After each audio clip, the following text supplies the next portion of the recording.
ನಮಸ್ಕಾರ. ಸುದ್ದಿ ಮೃದಂಗ ವಿಶೇಷ ಕಾರ್ಯಕ್ರಮಕ್ಕೆ ಸ್ವಾಗತ. ನಾನು ಎಚ್.ಎಸ್. ಸುಧೀಂದ್ರ ಕುಮಾರ್. BBMP ಚುನಾವಣೆ ಬರುತ್ತೋ ಬರಲ್ವೋ ಗೊತ್ತಿಲ್ಲ. ಬರಬೇಕು, ಬರಬೇಕು ಅನ್ನುವ ವಾದ ಒಂದು ಕಡೆಗಾದರೆ, ಜಿಲ್ಲಾ ಪಂಚಾಯಿತಿ ತಾಲೂಕು ಪಂಚಾಯಿತಿ ಚುನಾವಣೆಗಳು ಆಗಬೇಕು ಅನ್ನುವಂಥದ್ದು ಕೂಡ ನಡೀತಾ ಇದೆ. ಇವೆಲ್ಲದರ ಉದ್ದೇಶವೋ ಅಥವಾ ಮತ್ತಿನ್ನೇನೋ ಇಟ್ಟುಕೊಂಡು ಪಕ್ಷದ ಸಂಘಟನೆಗೆ ಒತ್ತು ಕೊಡಬೇಕು ಅನ್ನುವಂಥ ಹಿನ್ನೆಲೆ ಒಳಗೆ ಕಾಂಗ್ರೆಸ್ BJP ಸಂಘಟನೆಗೆ ಕಸರತ್ತನ್ನು ನಡೆಸ್ತಾ ಇದೆ. ಇದು ಇವತ್ತಿನ ವಿಶೇಷವಾಗಿರ್ತಕ್ಕಂಥ ಗಮನ ಸೆಳೆಯುವ ಸುದ್ದಿ. ಕಾಂಗ್ರೆಸ್ BJP ಸಂಘಟನೆಯ ಕಸರತ್ತು ಏನದು? ಕಾಂಗ್ರೆಸ್ಸು ಅಷ್ಟೊಂದು ಕ್ರಿಯಾಶೀಲವಾಗ್ತಾ ಇದೆಯಾ ಯಶವಂತಪುರ ಕ್ಷೇತ್ರದೊಳಗೆ? ಆಮೇಲೆ ಕ್ರಿಯಾಶೀಲವಾಗಿದ್ದು ಮುಂದೆ ಕ್ರಿಯಾಶೀಲವಾಗಿರುತ್ತಾ? ಇದು ಚರ್ಚೆ ಆಗ್ತಾ ಇರತಕ್ಕಂಥದ್ದು, ನಾನು ಹೇಳ್ತಾ ಇರೋವಂಥದ್ದಲ್ಲ. ಹಾಗಾದರೆ ಏನು ಚರ್ಚೆಗಳಾಗ್ತಿದೆ, ಏನು ಕಸರತ್ತು ನಡೀತಾ ಇದೆ, ಕಸರತ್ತು ಯಾವ ರೀತಿಯೊಳಗಿದೆ ಅನ್ನುವಂಥದ್ದು ಬಂದಿರುವ ಮಾಹಿತಿಯನ್ನು ಅನುಸರಿಸಿ ನಿಮ್ಮ ಗಮನ ಸೆಳೆಯುವಂತಹ ಉದ್ದೇಶ ನಮ್ಮದಷ್ಟೇ. ಕಾಂಗ್ರೆಸ್ಸು ಒಂದಷ್ಟು ಯಶವಂತಪುರ ಕ್ಷೇತ್ರದೊಳಗೆ ಇತ್ತೀಚೆಗೆ ಬಲವಾಗ್ತಾ ಇದೆ.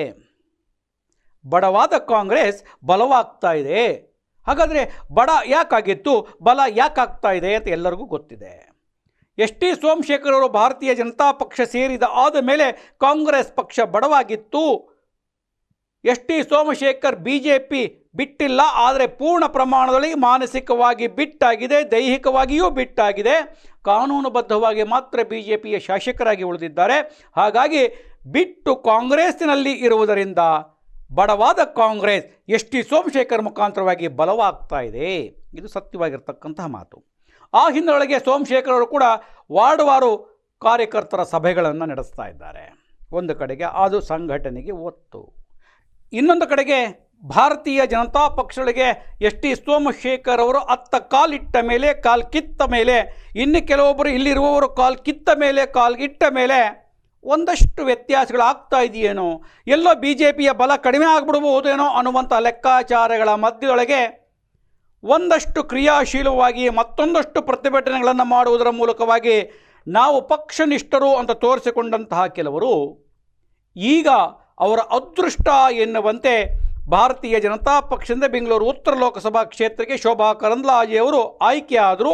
ಆಯ್ಕೆ ಒಳಗೆ ಭಾರತೀಯ ಜನತಾ ಪಕ್ಷದ ಆಯ್ಕೆಯ ಜೊತೆ ಒಳಗೆ ಮಂತ್ರಿಯೂ ಆದರು. ಅದರ ಜೊತೆಗೆ ಯಶವಂತಪುರ ಕ್ಷೇತ್ರದೊಳಗೆ 1,13,000ಕ್ಕೂ ಹೆಚ್ಚು ಬಹುಮತ ಬಂತು. ಅದು BJPಯ ಶಕ್ತಿ ಅಂತ ಹೊರಟರು. ಹಾಗಾಗಿ ಆ ಮಧ್ಯೊಳಗೆ JDSನ ಇಬ್ಬರ ಒಂದು ಸಂಪರ್ಕ ಬಾಂಧವ್ಯ, ಆ ಹಿನ್ನೆಲೆ ಜವರಾಯಗೌಡರು MLC ಆದಂಥದ್ದು, ಇದೆಲ್ಲ ಸೇರಿ BJPಯು ಕೂಡ ಸಂಘಟನೆಗೆ ಮುಂದಿನ ದಿನಗಳಲ್ಲಿ ಕಸರತ್ತನ್ನು ಮಾಡಬೇಕು ಅಂಥೇಳಿ ಅವರು ಕೂಡ ಸಭೆಗಳನ್ನು ನಡೆಸಿದ್ದಾರೆ. ಅವರು ಕೂಡ ಈಗಾಗಲೇ ಅಧ್ಯಕ್ಷರ ಅವಧಿಗಳು ಮುಗಿದಿದೆ. ಯಶವಂತಪುರ ವಿಧಾನಸಭಾ ಕ್ಷೇತ್ರದ ನಗರ ಮಂಡಲ ಅಧ್ಯಕ್ಷರ ಅವಧಿ ಮುಗಿದಿದೆ. ಯಶವಂತಪುರ ವಿಧಾನಸಭಾ ಕ್ಷೇತ್ರ ಗ್ರಾಮಾಂತರ ಮಂಡಲದ ಅಧ್ಯಕ್ಷರ ಅವಧಿ ಮುಗಿದಿದೆ. ಇಬ್ಬರು ನೇಮಕವಾಗಬೇಕಾಗಿದೆ.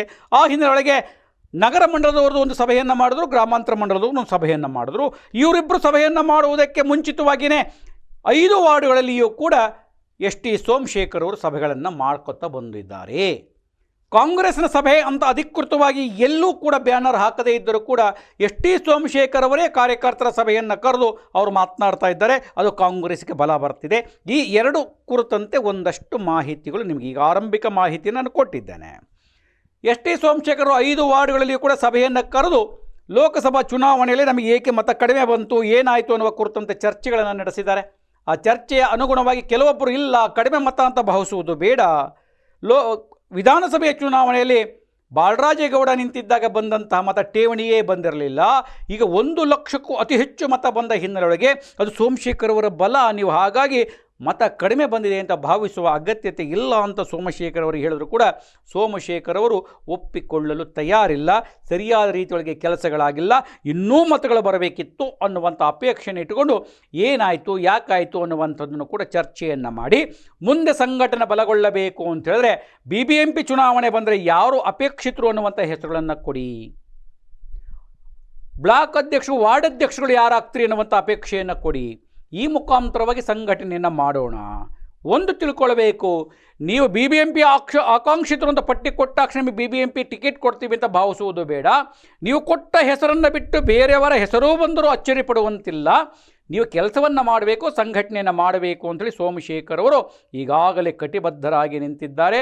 ಅವರೂ ಕೂಡ ಭಾಷಣವನ್ನು ಮಾಡಿದ್ದಾರೆ. BJPಯವರು ನನ್ನ ಬಗ್ಗೆ ಇಲ್ಲ ಸಲ್ಲದ್ದನ್ನು ಮಾತನಾಡ್ತಾ ಇದ್ದಾರೆ, ನನಗೂ ದಮ್ಮಿದೆ, ನಾನು ತೋರಿಸ್ತೇನೆ ಅನ್ನುವಂಥ ಮಾತುಗಳನ್ನು ಕೂಡ ಆಡಿದ್ದಾರೆ. ಸೋಮಶೇಖರ್ ಅವರನ್ನ ಅಷ್ಟು ಸುಲಭಕ್ಕೆ ಲೆಕ್ಕಾಚಾರವನ್ನು ಹಾಕೋದಕ್ಕೆ ಆಗೋದಿಲ್ಲ. ಅದಕ್ಕೆ ಸಾಕ್ಷಿ ಅಂತಂದರೆ ಯಡಿಯೂರಪ್ಪನವರೇ ಮುಖ್ಯಮಂತ್ರಿಯಾಗಿದ್ದು. ಸೋಮಶೇಖರ್ BJPಗೆ ಹೋಗ್ತಾರಂತೆ ಯಾರು ಭಾವಿಸ್ಕೊಂಡಿದ್ರು? ಇದು ಚರ್ಚೆಗಳಾಗ್ತಾ ಇದೆ. ಸೋಮಶೇಖರ್ ಅವರು ಬಂದಿದ್ದಕ್ಕೆ ಯಡಿಯೂರಪ್ಪನವರು ಮುಖ್ಯಮಂತ್ರಿ ಆದರು ಅಂತೇಳಿದ್ರೆ, ಸೋಮಶೇಖರ್ BJPಗೆ ಬಂದಿದ್ದಕ್ಕೆ ಅವರು ಮಂತ್ರಿ ಆದರೂ ಕಾಂಗ್ರೆಸ್ನಿದ್ದರೆ ಮಂತ್ರಿ ಆಗ್ತಿರಲಿಲ್ಲ ಅಂತ ಹೀಗೆ ಅವರವರು ಬೇಕಾದ ರೀತಿ ಅವ್ರು ಚರ್ಚೆಯನ್ನು ಮಾಡ್ತಾರೆ. ಒಂದಂತೂ ಸತ್ಯ, ಸೋಮಶೇಖರ್ ಬಲಾಢ್ಯ ಅನ್ನುವಂಥದ್ದನ್ನು ಯಾರು ತಿರಸ್ಕರಿಸಲಿಕ್ಕೆ ಆಗೋದಿಲ್ಲ. ಆ ಹಿನ್ನೆಲೆಗೆ 5 ವಾರ್ಡ್ನಲ್ಲಿಯೂ ಕೂಡ ಆಕಾಂಕ್ಷಿತರ ಪಟ್ಟಿ, ಆಮೇಲೆ ಆಗಿನ ವಾರ್ಡ್ ಅಧ್ಯಕ್ಷರು ಯಾರಾಗ್ತಾರೆ ಅನ್ನುವ ಪಟ್ಟಿಯನ್ನು ತೆಗೆದುಕೊಂಡು ಸಭೆ ಮೇಲೆ ಸಭೆಗಳನ್ನು ಮಾಡ್ತಾ ಒಂದಷ್ಟು ಆಕ್ಸಿಜನ್ ಕೊಡೋಕ್ಕೆ ಹೊರಟಿದ್ದಾರೆ. ಬಡವಾದ ಕಾಂಗ್ರೆಸ್ಸನ್ನು ಎಸ್ ಟಿ ಸೋಮಶೇಖರ್ ಬಲವಾದ ಕಾಂಗ್ರೆಸ್ಸನ್ನು ಮಾಡಲಿಕ್ಕೆ ಹೊರಟಿರ್ತಕ್ಕಂಥ ಒಂದು ಗಮನಕ್ಕೆ ತರ್ತಾ ಇದ್ದಾನೆ. ಇನ್ನು BJP ಯಶವಂತಪುರ ವಿಧಾನಸಭಾ ಕ್ಷೇತ್ರದಲ್ಲಿಯೇ ನಗರ ಮಂಡಲದ ಅನಿಲ್ ಚಳಗೇರಿ ಅವರು ಅಧ್ಯಕ್ಷರಾಗಿ ಕಾರ್ಯವನ್ನು ನಿರ್ವಹಿಸಿದ್ದಾರೆ. ಗ್ರಾಮಾಂತರದೊಳಗೆ ರಂಗರಾಜು ಕಾರ್ಯವನ್ನು ನಿರ್ವಹಿಸಿದ್ದಾರೆ. ಒಬ್ಬೊಬ್ಬರ ಮೇಲೆ ಒಂದೊಂದು ರೀತಿಯ ಮಾತುಕತೆಗಳು ನಡೀತಾ ಇದೆ. ಅನಿಲ್ ಚಳಗೇರಿಗೆ ಜಾತಿ ಬಲವೇ ಇರಲಿಲ್ಲ, ಬಂದು ಕೂತುಬಿಟ್ರು. ಈ ಕ್ಷೇತ್ರದವರೇ ಅಲ್ಲ, ಎಲ್ಲಿಂದಲೋ ಇದ್ದರೂ ಬಂದು ಕೂತುಬಿಟ್ರು ಅಂತ. ಬಂದು ಕೂತರೋ ಬಂದು ನಿಂತರೋ ಗೊತ್ತಿಲ್ಲ. BJPಯ ಕಚೇರಿಯನ್ನು ನೋಡಿ ಇದು ಆದರ್ಶ ಕಚೇರಿ ಅಂತ ಇಡೀ ರಾಜ್ಯದಲ್ಲಿಯೇ ಭೇಷೆನ್ನಿಸುವಷ್ಟರ ಮಟ್ಟಿಗೆ ಮಾಡಿಕೊಂಡ್ರು. ಒಂದಷ್ಟು ಭಾಷಣಗಳನ್ನು ಮಾಡೋದ್ರ ಮೂಲಕ, ಒಂದಷ್ಟು ಅನುವಾದವನ್ನು ಮಾಡುವುದರ ಮೂಲಕವಾಗಿ ಒಬ್ಬ ನಾಯಕನಾಗುವಂಥ ಸೂಚನೆಗಳನ್ನು ಕೊಟ್ಟರು ಆ ಹಂತೊಳಗೆ. ಅದನ್ನು ಒಪ್ಕೊಳ್ಳೇಬೇಕಾದ ಯಾರೇ ಬೇಕಾದ್ರೆ ತಿರಸ್ಕರಿಸಿದ್ರು ನಾವೇನು ಮಾಡಲಿಕ್ಕಾಗತ್ತೋ. ನಾವೇನು ಅನಿಲ್ ಚಳಗೇರಿ ಪರ ವಿರೋಧದ ಪ್ರಶ್ನೆ ಅಲ್ಲ, ಮಾಡಿದ್ರು. ಒಂದಷ್ಟು ತೋರಿಸ್ಕೊಟ್ರು, ರಂಗರಾಜನು ತೋರಿಸ್ಕೊಟ್ರು. ಬೇರೆ ಬೇರೆ ಭಾಷಣದಲ್ಲೂ ಹೇಳಿದ್ರು, ಅನಿಲ್ ಚಳಗೇರಿ ರಂಗರಾಜರವರು ಈ ಬಾರಿ ಚಾಲೆಂಜ್ ಆಗಿ ತೆಗೆದುಕೊಂಡು ಯಶವಂತಪುರ ಕ್ಷೇತ್ರದಲ್ಲಿ ಲೋಕಸಭೆ ಚುನಾವಣೆ ಒಳಗೆ ಅತಿ ಹೆಚ್ಚು ಬಹುಮತ ಬರೋದಕ್ಕೆ ಕಾರಣೀಕರ್ತರಾಗಿದ್ದಾರೆ ಅಂತ ಅಭಿನಂದಿಸಿದ್ದಾರೆ. ಇದೆಲ್ಲ ಆಗಿದೆ, ಅದರಲ್ಲಿ ಇರಲಿ. ಅಭಿನಂದನೆಗಳು, ಬೈಯೋದು, ರೇಗೋದು, ಅವನು ಎಲ್ಲಿಂದಲೋ ಬಂದ, ಇವನು ಜಾತಿ ಅಲ್ಲ, ಇದು ರಾಜಕಾರಣದಲ್ಲಿ ಸಹಜ, ಬಿಟ್ಟಾಕೋಣ. ಈಗ ಹೊರಟಿರ್ತಕ್ಕಂಥದ್ದು ಹೊಸ ಅಧ್ಯಕ್ಷರ ಆಯ್ಕೆಯಾಗಬೇಕಾಗಿದೆ. ಆ ಆಯ್ಕೆಯಾಗುವ ಹಿನ್ನೆಲೆಯೊಳಗೆ ಒಂದಷ್ಟು ಸಭೆಯನ್ನು ಕರೆದು ಸಭೆಯೊಳಗೆ ಒಂದಷ್ಟು ಬಂದ ಹೆಸರುಗಳನ್ನು ಕ್ರೋಢೀಕರಿಸಿ ರಾಜ್ಯಕ್ಕೆ, ಜಿಲ್ಲೆಗೆ ಕಳಿಸಿಕೊಡುವಂಥ ಪರಿಪಾಠ BJPಯಲ್ಲಿದೆ. ಕಳಿಸ್ಕೊಡ್ತಾರೆ, ಯಾರಾಗ್ತಾರೆ ಗೊತ್ತಿಲ್ಲ. ಯಾರ್ಯಾರ ಹೆಸರುಗಳು ಬಂದಿದೆ, ಕೆಲವೊಂದಷ್ಟು ಹೆಸರುಗಳನ್ನು ಹೇಳ್ತಾನೆ, ಕೆಲವೊಂದಷ್ಟು ಹೆಸರು ಬಿಟ್ಟು ಹೋಗ್ಬೋದು, ನಮಗೆ ಗೊತ್ತಿಲ್ಲ. ಯಾಕಂದರೆ ಎಲ್ಲ ಹೆಸರುಗಳು ನಮ್ಮ ಹತ್ರ ಇರುತ್ತೆ ಅಂತನಲ್ಲ, ಅದು ನಾವು ಸಭೆಗೇನು ನಾವು ಆಹ್ವಾನಿತರಲ್ಲ. ಯಶವಂತಪುರ ನಗರ ಮಂಡಲ ಭಾರತೀಯ ಜನತಾ ಪಕ್ಷದ ಅಧ್ಯಕ್ಷರಾಗಿ ನಾನು ನೀನು ಅಂತೇಳಿ ಅವರವರ ರಾಜಕಾರಣವನ್ನು ಮಾಡ್ತಾ ಇದ್ದಾರೆ.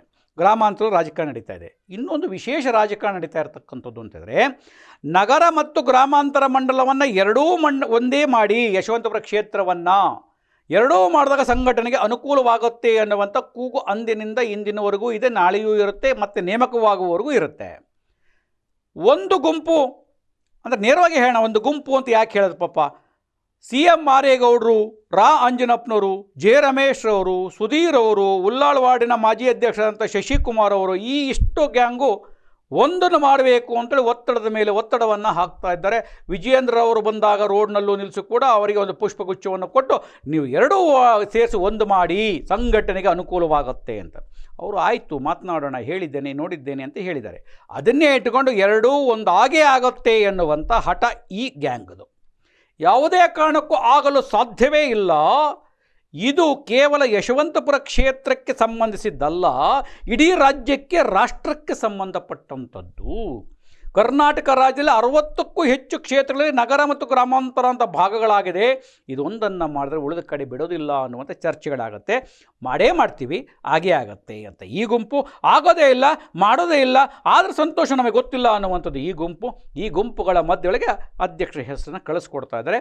ಹಾಗಾಗಿ ಯಾರ್ದು ಏನಾಗುತ್ತೆ ಗೊತ್ತಿಲ್ಲ.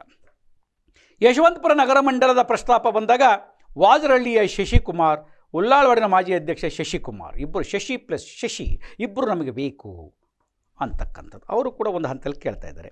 ಹಾಗೆಯೇ ಕೆಂಗೇರಿ ವಾರ್ಡ್ ಅಧ್ಯಕ್ಷ ಆದಂಥ ಸಂತೋಷ್ ಪಾರ್ಥಸಾರಥಿ ಅವರು ಕೂಡ ಕೇಳ್ತಾ ಇದ್ದಾರೆ. ಇನ್ನು ಉಲ್ಲಾಳ್ ವಾರ್ಡಿನ ಅಧ್ಯಕ್ಷರಾದ ಜಯರಾಮ್ ಕೇಳ್ತಾ ಇದ್ದಾರೆ. ಯಶವಂತಪುರ ಮಂಡಲದ ಕ್ಷೇತ್ರದ ಅಧ್ಯಕ್ಷ ಆಗಿದ್ದಂಥ ಮಾಜಿ ಪುರಸಭಾ ಅಧ್ಯಕ್ಷ, ಮಾಜಿ ನಗರ ಪಾಲಿಕೆಯ ಸದಸ್ಯರಾದಂಥ ರಾ ಆಂಜನಪ್ಪನವರು ನನಗೂ ಬೇಕು ಅಂತ ಕೇಳಿದ್ದಾರೆ. ಇನ್ನು ಜೆ ರಮೇಶ್ ಕೇಳಿದ್ದಾರೆ. ಈ ಎಲ್ಲದರ ಮಧ್ಯೊಳಗೆ ಅಲ್ಲಿ ನಿನ್ನೆ ಸಭೆಯಲ್ಲಿ ಒಂದು ಚರ್ಚೆ ಆಯ್ತಂತೆ. ಸಹಜ ಅದು.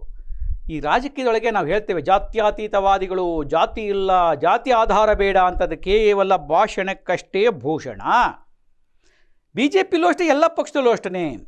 ಕೇಳಿರೋದು ಏನು ಅಂತ ಹೇಳಿದ್ರೆ, ನೀವು ಅಧ್ಯಕ್ಷರನ್ನ ಯಾವಾಗಲೂ ಮುಂದುವರೆದ ವರ್ಗದವರನ್ನೇ ಮಾಡ್ತಾ ಹೋದರೆ ನಾವುಗಳು ಏನು ಮಾಡಬೇಕು?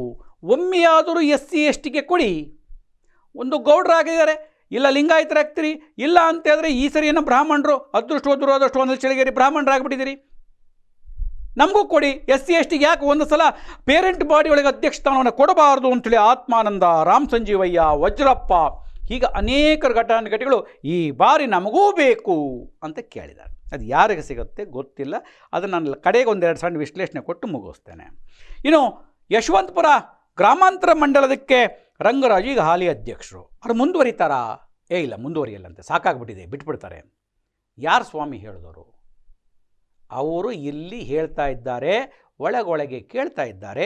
ಹೇಳುವುದು ಬೇರೆ, ಕೇಳುವುದು ಬೇರೆ. ಹಾಗಾಗಿ ರಂಗರಾಜರವರು ಮುಂದುವರಿಯುವ ಅಪೇಕ್ಷೆ ಇಟ್ಕೊಂಡಿದ್ದಾರೆ. ಏನಾಗುತ್ತೋ ಗೊತ್ತಿಲ್ಲ ಅಂತ ಒಂದು ಮಾಹಿತಿ, ಅದು ಇದ್ರೂ ಇರ್ಬೋದು, ಇಲ್ಲದೇ ಇರ್ಬೋದು. ಅದು ಬಿಟ್ಟರೆ ಪ್ರಧಾನ ಕಾರ್ಯದರ್ಶಿಯಾಗಿದ್ದ ಜಗದೀಶ್ ಕೇಳ್ತಾ ಇದ್ದಾರೆ. ತಾವರೆಕೆರೆಯ ಜಿಲ್ಲಾ ಪಂಚಾಯತಿ ಸದಸ್ಯರಾಗಿದ್ದಂಥ ಬೆಂಗಳೂರು ನಗರ ಜಿಲ್ಲೆಯ ಮಾಜಿ ಜಿಲ್ಲಾ ಪಂಚಾಯತಿ ಅಧ್ಯಕ್ಷರಾದ ನರಸಿಂಹಮೂರ್ತಿ ಕೇಳ್ತಾ ಇದ್ದಾರೆ. ಇವರೆಲ್ಲರ ಮಧ್ಯೆಯೊಳಗೆ ಶೋಭಾ ಕರಂದ್ಲಾಜೆಯವರ ಅತ್ಯಾಪ್ತರಲ್ಲೊಬ್ಬರಾಗಿರ್ತಕ್ಕಂಥ ರಾಮೋಹಳ್ಳಿಯ RP ಪ್ರಕಾಶ್ ಅವರು ಕೇಳ್ತಾ ಇದ್ದಾರೆ. ಆದರೆ ಯಶವಂತಪುರ ನಗರ ಮತ್ತು ಗ್ರಾಮಾಂತರ ಮಂಡಲ ಎರಡನ್ನೂ ಒಂದು ಮಾಡಿದ್ದಾರೆ. ಮಾರೇಗೌಡರು ನನಗಿರಲಿ ಅಂತ ಹೇಳಿ ಒಂದು ಕಲ್ಲು ಎಸಿತಾ ಇದ್ದಾರೆ, ನನಗೂ ಬೇಕು ಅಂತ ಹೇಳ್ತಾ ಇದ್ದಾರೆ. ಇಲ್ಲ, ಗ್ರಾಮಾಂತರ ನಗರ ಬೇರೆ ಬೇರೆ ಆದ್ರೂ ಅವರು ಕೂಡ ಗ್ರಾಮಾಂತರದ ಅಪೇಕ್ಷಿತರು ಅಂತ ಹೇಳ್ತಿದ್ದಾರೆ CM ಮಾರೇಗೌಡರು. ಇದಿಷ್ಟು ಸದ್ಯಕ್ಕೆ ಬಂದಂತಹ ಕೆಲವೊಂದಷ್ಟು ಪ್ರಮುಖ ಹೆಸರುಗಳು. ಇನ್ನೊಂದಿಷ್ಟು ಹೆಸರುಗಳು ಬಿಟ್ಟೋಗಿದ್ದರೆ ನನಗೆ ಗೊತ್ತು, ನಾನು ಯಾರಿಗೆ ಬಂದು ನನಗೇನು ಹೆಸರು ಕೊಟ್ಟಿಲ್ಲ. ಇದು ಚರ್ಚೆ ಆಗಿರ್ತಕ್ಕಂಥದ್ದು. ಹಾಗಾಗಿ ಒಂದೊಂದು ಕಡೆಗೆ ಗ್ರಾಮಾಂತರದೊಳಗೆ ಏನಾದರೂ ಒಕ್ಕಲಿಗ ಸಮುದಾಯದವರು ಅಧ್ಯಕ್ಷರಾದರೆ ನಗರ ಮಂಡಲಗೂ ಒಕ್ಕಲಿಗರಿಗೆ ಯಾಕೆ ಕೊಡ್ತೀರಿ? ಹಾಗಾದರೆ ಯಾರಿಗೆ ಕೊಡಬೇಕು? SC STಗಳು ಕೇಳಿದರೆ ಅವ್ರಿಗೆ ಕೊಡಿ. ಇಲ್ಲ ಅಂತ ಹೇಳಿದ್ರೆ ಬ್ಯಾಕ್ವರ್ಡ್ ಕಮ್ಯುನಿಟಿಗೆ ಕೊಡಿ. ಇಲ್ಲ, ಆಗೋದಿಲ್ಲ. ಬೆಂಗಳೂರು ಉತ್ತರ ಜಿಲ್ಲಾ ಅಧ್ಯಕ್ಷರು ಬ್ಯಾಕ್ವರ್ಡ್ ಕಮ್ಯುನಿಟಿ ಆಗಿರೋದ್ರಿಂದ ಜಿಲ್ಲೆಗೆ ಬ್ಯಾಕ್ವರ್ಡ್ ಕೊಟ್ಟಾಗಿದೆ. ಹಾಗಾಗಿ ಮಂಡಲಕ್ಕೆ ಬೇಡ ಅನ್ನುವಂಥ ಚರ್ಚೆಗಳಿದೆ. ಇಲ್ಲ, ಆದರೂ ಕೂಡ ಕೊಡಬೇಕಾಗತ್ತೆ. ನೀವು ಒಂದೇ ಜಾತಿಯನ್ನು ನೋಡುವಂಥದ್ದು ಸೂಕ್ತ ಅಲ್ಲ. ಎರಡೂ ಕಡೆಗೆ ಒಕ್ಕಲಿಗ ಸಮುದಾಯದ ಪ್ರಬಲರಿಗೆ ಕೊಟ್ಟರೆ ಬೇರೆಯವರು ಏನು ಮಾಡಬೇಕು? ಹಾಗೆ ನಡೀತಾ ಇದೆ. ಆ ಹಿನ್ನೆಲೆಗೆ ಹೋದಾಗ ಒಂದು ವೇಳೆ ಏನಾದರೂ ಗ್ರಾಮಾಂತರದೊಳಗೆ RP ಪ್ರಕಾಶಿಗೆ ಕೊಟ್ಟರೆ ಇಲ್ಲಿ ಒಕ್ಕಲಿಗರಿಗೆ ಕೊಡಬಹುದೇನೋ, ಅಲ್ಲಿ ಒಕ್ಕಲಿಗರಿಗೆ ಕೊಟ್ಟರೆ ಇಲ್ಲಿ ಹಿಂದುಳಿದ ವರ್ಗದವ್ರಿಗೆ ಕೊಡಬಹುದೇನೋ, ಈ ಚರ್ಚೆಗಳು ನಡೀತಾ ಇದೆ. ಒಬ್ಬೊಬ್ಬರ ಮೇಲೆ ಒಂದೊಂದು ಥರವಾದ ಕಾಮೆಂಟ್ಗಳು. ಇವರು ಒಬ್ಬರು ಹೆಸರು ಹೇಳಿದ್ರೆ, ಇಲ್ಲ ಅವರು ಕೊಟ್ಟು ಬಿಟ್ಟರೆ ಸ್ವಲ್ಪ ದಿವಸ ನಮ್ಮ ಜೊತೆಲಿರ್ತಾರೆ ಸಾರ್, ದೊಡ್ಡ ಮನೆ, ದೊಡ್ಡ ಚೌಲ್ಟ್ರಿ, ದೊಡ್ಡ ಬಂಗಲೆ, ದೊಡ್ಡ ಕಾರು, ನಮ್ಮಂಥ ಪುಟಾಣಿ ಕಾರ್ಯಕರ್ತರತ್ತ ಗಮನ ಹರಿಸುವುದಿಲ್ಲ ಸಾರ್, ಅವ್ರಿಗಿಂತ ಕೆಂಗೇರಿಯವನೇ ಎಷ್ಟೋ ಬೆಸ್ಟು. ಆದರೆ ಅವರಿಂದ ಇಷ್ಟು ಸ್ವಲ್ಪ ಚೈಲ್ಡಿಶ್ನೆಸ್ ಜಾಸ್ತಿ, ಹುಡುಗಾಟ ಜಾಸ್ತಿ. ಹುಡುಗಾಟ ಅಷ್ಟೆಲ್ಲ ಬೇರೆ ಬೇಡ, ಅವರು ಇಲ್ಲ ಅವನೇ ಬೆಟ್ರ್, ಹೇಳಿದ್ದು ಕೇಳ್ಕೊಂಡಿರ್ತಾನೆ. ಹೀಗೆ ಚರ್ಚೆಗಳು ನಡೀತಾ ಇದೆ. J. ರಮೇಶ್ ನಾನು 36 ವರ್ಷ ದುಡಿತಿದ್ದೀನಿ ಅಂತ ಹೇಳ್ತಾರೆ. ಮುಂದಿನ ವರ್ಷ 37 ಆಗುತ್ತೆ, ಅದಾದಮೇಲೆ 38 ಆಗುತ್ತೆ, ಹೀಗೆ ಆಗ್ತಾ ಹೋಗುತ್ತೆ. ಅವರೂ ಕೇಳ್ತಾ ಇದ್ದಾರೆ.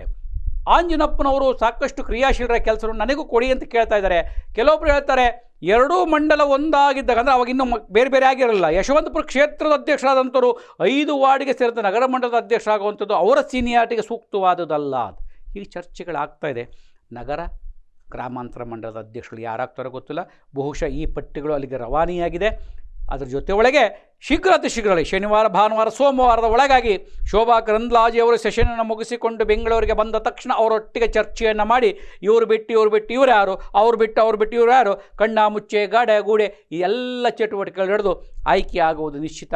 ಯಾರಿಗೆ ಆಗ್ತಾರೆ ಗೊತ್ತಿಲ್ಲ, ಕಾದು ನೋಡೋಣ. ಆದಂಥವರು ಕೂಡ ಒಂದಷ್ಟು ಗೌರವವನ್ನು, ಒಂದಷ್ಟು ಚಟುವಟಿಕೆಯನ್ನು ಇಟ್ಟುಕೊಂಡು ಹೋಗುವಂಥದ್ದಾಗಬೇಕು. ಇದು BJP ಕತೆ, ಅದು ಕಾಂಗ್ರೆಸ್ ಕತೆ. JDS ಏನು ತೊಂದರೆ ಇಲ್ಲ.